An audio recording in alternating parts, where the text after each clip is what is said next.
This year started off really rough. 2026 has been a bad one, and sadly, it seems to have only gotten worse somehow, and we're only a quarter of the way in. Faced with the horrible DRAM pricing, I found myself contemplating what we would actually do in 2026. What content could we make that would be useful for you guys? We had a pretty short list, but on that list was a GeForce 50 series GPU roundup, which, looking back, not our best idea. But in our defense, it was content that many of you had been requesting heavily throughout last year.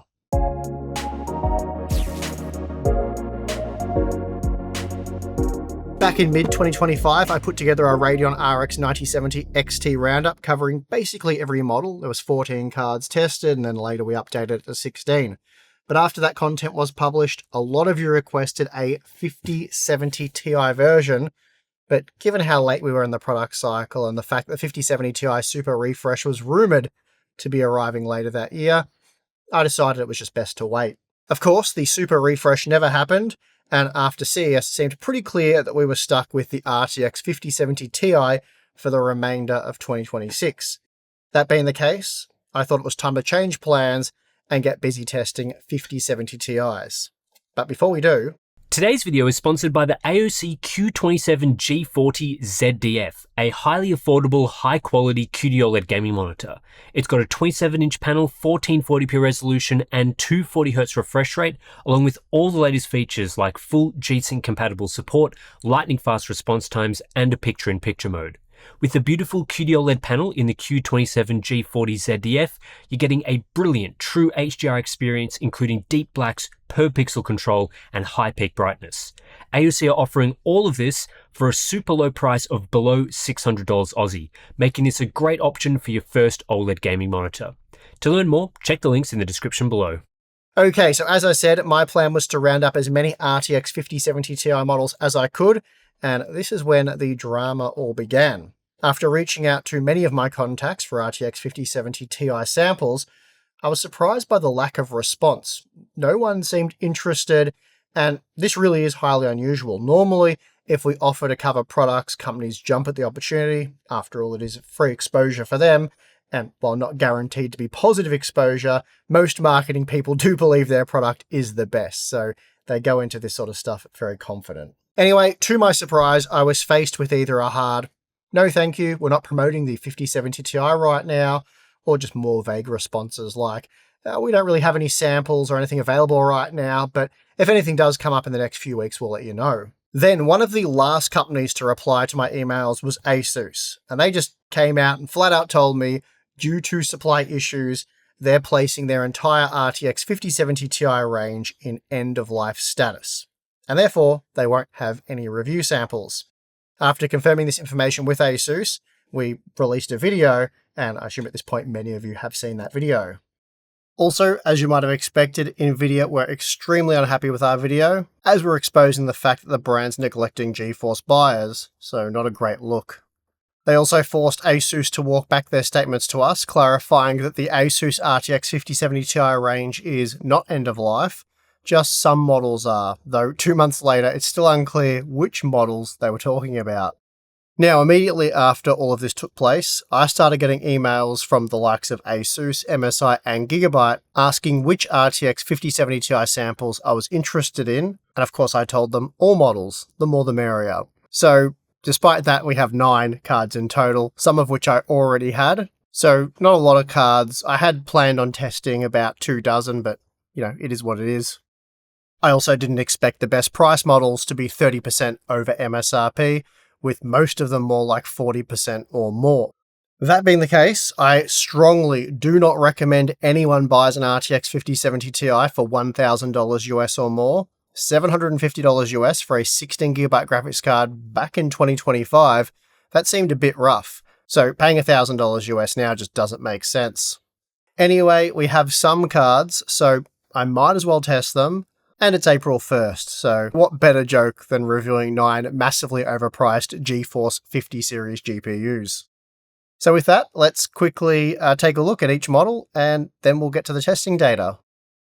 Now, the ASUS Prime OC is a model that I already had, so we didn't get this in for the roundup, but since I have it, we should probably include it. This is a basic 3-fan model. It's wrapped in a black plastic fan shroud, but it does include all the essentials like a full-size aluminium backplate, 4 display outputs, and dual BIOS. ASUS has also gone with a 350-watt BIOS power limit, which is the highest limit we've seen on any of these RTX 5070 Ti graphics cards. The card itself weighs 1186 grams, it measures 304mm long, and at 50mm wide it will encroach on the third PCI Express slot. So although it is technically a 2.5 slot design, it really does require 3 slots. The card comes with very few extras. There's not much in the box, you don't get a GPU support of any kind, for example, and currently availability and pricing is poor, so if you can find it in the US, it's typically around $1,080, so a very bad price. Now, the only RTX 5070 Ti sample that I was able to actually get from ASUS was the TUF Gaming OC model, which is a really nice graphics card, it has to be said. The fan shroud is still largely made of plastic, but they have included an aluminium insert on the front, which does give it a more premium look and feel. The TUF Gaming theme also looks great from all angles. ASUS has gone with a 350-watt power limit, and like all RTX 5070 Ti's, there's a single 12-volt high power connector. This version is a bit bigger than the Prime, measuring 329mm long, 140mm tall, and it's 62.5mm wide, which ASUS states as 3.125 slots, and that can cause compatibility issues with a device that's installed 3 slots away, so I'd call it a 4-slot graphics card. There's also a small amount of ARGB lighting as the TUF logo is backlit. At the time of making this content, you could buy the TUF Gaming OC for $1,070 US or 1,650 Australian dollars, so again, not cheap and not good value. Now, from Gigabyte, we have their base model Windforce card in the OC trim, and because of its dimensions, it qualifies as an NVIDIA small form factor ready product, which doesn't really mean much as this form factor is pretty useless given how broad the specifications are, but anyway, that is what the SFF part of the name means. The Windforce is a very basic model, similar to the ASUS Prime. In fact, it shares the exact same dimensions as the Prime, though it does weigh 5% more at 1,247 grams. It's also limited to a maximum BIOS power rating of 300 watts, though it does have dual BIOS functionality, along with a full-size aluminium backplate. Like ASUS, Gigabyte has forgone any kind of lighting on their base model, so no ARGB or RGB of any kind here. Then we have the Eagle OC Ice, which is basically a white version of the Windforce with a few small upgrades. For example, there's an ARGB light bar, and a few small changes made to the design of the card which has increased the weight by 5%. The BIOS still has a max power limit of 300 watts, though out of the box, Gigabyte has clocked the Eagle OC 2% higher. Now, the Aero OC is an interesting looking white-silver graphics card, but I suppose other than the fact that it's not just another black graphics card, there's nothing terribly unique about it. The formula here is pretty simple: design a big-ass RTX 5070 Ti graphics card, giving gamers the illusion that they might actually have an RTX 5090. Seriously though, for an RTX 5070 Ti, this thing is massive, measuring 342mm long, 140mm tall, and incredibly 70mm wide, making this a true 4-slot behemoth. It also weighs 1,744 grams, which isn't excessive given the dimensions, but that still makes it one of the heaviest 5070 Ti's you can buy. The massive cooler features a nickel-plated vapor chamber over the GPU, and Gigabyte has gone with high-performance putty on the VRAM and power delivery components.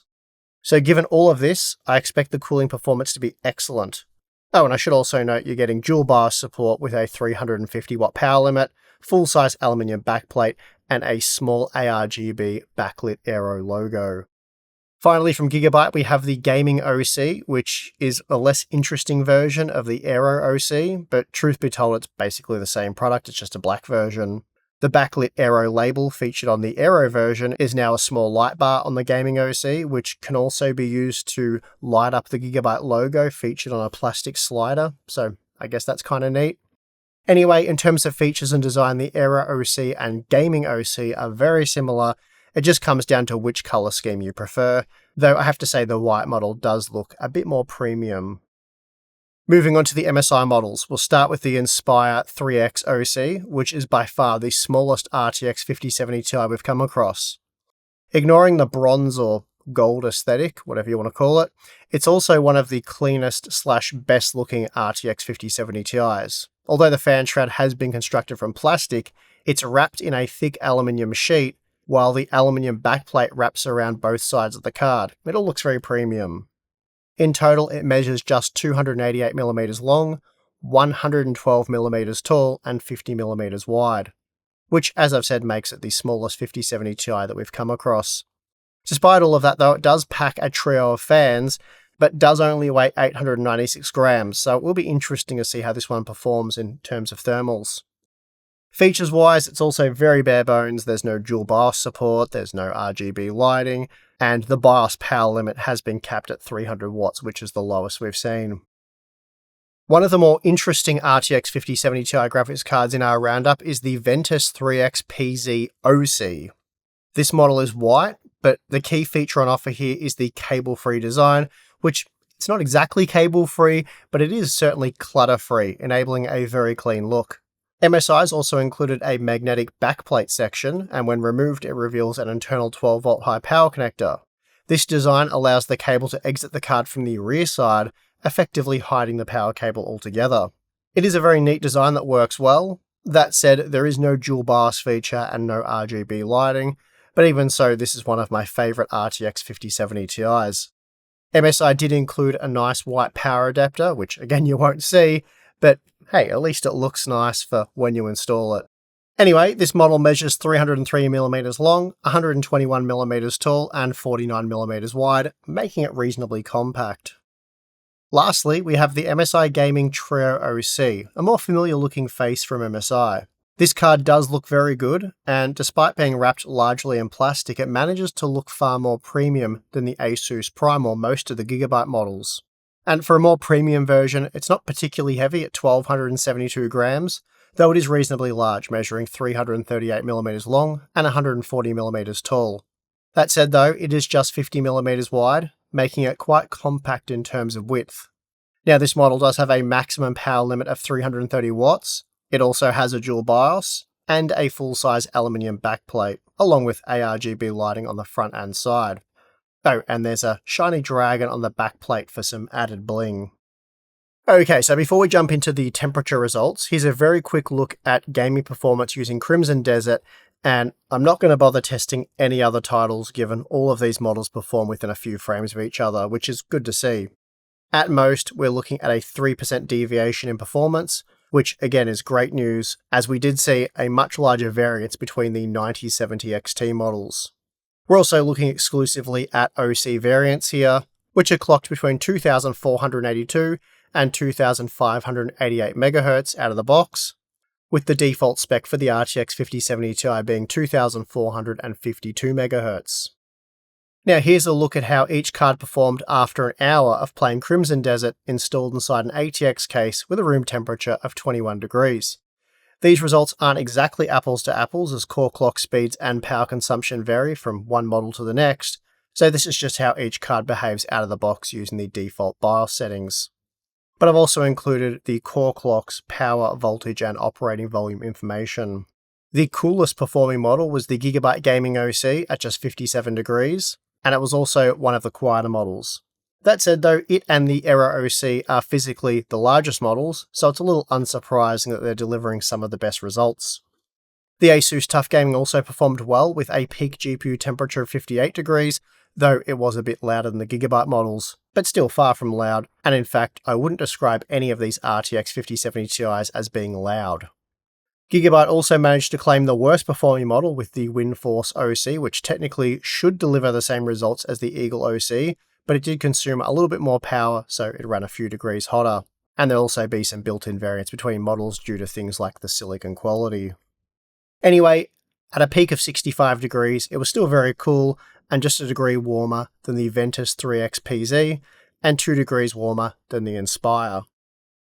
Now, if we noise normalize the data, so all graphics cards are generating the same level of noise, we find the Gigabyte Gaming OC still performs well, as does the TUF Gaming OC. MSI's Gaming Trio OC is able to match the TUF Gaming at just 52 degrees, while the Aero OC is still slightly warmer at 53 degrees. Meanwhile, the Ventus and Windforce models did quite poorly at the higher fan speeds and didn't run much cooler than their stock configuration.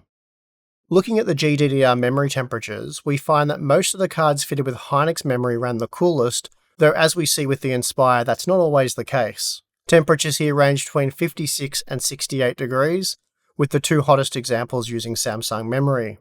The best examples include the ASUS TUF Gaming and Gigabyte Aero OC. When noise normalized, the range is now between 50 and 64 degrees, and again it's the MSI Ventus that has the hottest running memory. With the increased airflow, the Inspire dropped 10 degrees, and now it's one of the cooler running models. For those of you interested, here's the maximum wattage figures supported by each BIOS. This doesn't mean that the cards that can push up to 350 watts, for example, will overclock better, though they certainly have the best chance, but ultimately the overclocking performance will come down to stuff like silicon quality, which is a luck of the draw type deal. And that's why I haven't overclocked any of these models, because those results will be massively misleading, because what one gaming OC will do could vary massively to another gaming OC. A sample size of one just is not useful at all, so we're going to skip that altogether. So there you have it. The good news is there were no bad models in our testing, and chances are if you own one of these models, you've been very pleased with it, as all of them ran relatively cool and quiet. As you'd expect, the larger models, well, they do run the coolest and quietest, like the ASUS TUF Gaming, MSI Gaming Trio, and then the Gigabyte Gaming and Aero products. They provided the best results, and then picking between those models, it'll really come down to pricing and availability in your region, but based on the pricing we've seen for all 5070 Ti's, unfortunately it's not really a product you should be buying at this point in time. Right now, they're all priced between $1,070 and $1,160 US, or between $1,530 and $1,650 Australian. So none of them are worth buying at those prices, and this really goes for all RTX 5070 Ti's right now, given the MSRP is meant to be $750 US. Now, although it didn't perform amazingly well in the thermal testing, my personal favourite was MSI's Ventus 3XPZ, as it's a relatively compact model and the clean design looks great, while also making a clean installation very easy. Practically speaking though, it would be very difficult to tell any operating differences between, say, it and the Gaming X Trio, for example. But even the Ventus 3XPZ is currently priced at $1,000 US, or an insane 1,600 Australian dollars locally, so given that, again, no one should be buying this model, and that's a shame. The unfortunate reality is, Nvidia has limited the supply of the RTX 5070 Ti GPUs, and this is what's keeping these graphics cards at $1,000 US plus. It is not demand. Nvidia will certainly be quick to tell you that it's demand, but if you look at the publicly available sales data or speak with any retailer, you'll quickly learn that almost no one is buying GPUs right now, especially RTX 5070 Ti's. The Radeon RX 9070 XT is smashing the RTX 5070 Ti everywhere we look, and while local retailers have confirmed to us that they're selling around 80% more 9070 XTs, they've also said the market overall is pretty dead, so while the 9070 XT might be selling much better, we're certainly not talking about insane sales volumes here. At the time of making this video, the Amazon US store's top GPU seller list has the 9070 XT or 9070 XT models in the 5th, 6th, and 9th spots, while the first 5070 Ti doesn't appear until the 12th spot. This is highly unusual. Normally, a 5070 class product would outsell a 9070 XT easily, but due to availability, there's just more 9070 XTs and therefore pricing is better and more people are buying them. But if we want to look at another publicly available data point, Mind Factory, they're a German retailer who publish their sales figures, and they've sold 150% more 9070 XTs in week 12 when compared to 5070 Ti's, and we've seen that trend for a number of weeks now. So again, there is plenty of publicly available data that supports what we're saying. This is what's stopping the RTX 5070 Ti pricing from going even higher in the face of limited supply. Very few people are actually buying them at the current prices, which is about the only good news we have. So I hope this roundup featuring a bunch of graphics cards that no one should buy is somehow useful. And with that, I'm going to end the video. I guess if you liked it, hit the like button, subscribe. Probably won't be doing any more GeForce 50 series roundups for the foreseeable, but we did this one anyway. Kind of ended up happening by accident, but here it is. We also have the join button on Patreon if you want to become a Hardware Unboxed member. Signing up to either one of those things will give you exclusive access to our Discord server. Very cool place to hang out. We also do live streams for members. Tim and myself get together and do that. There's Q&A stuff and some behind the scenes content. So check that out if you're interested. If not, that's perfectly fine. And I would like to thank you for watching this video. I'm your host, Steve. See you again next time.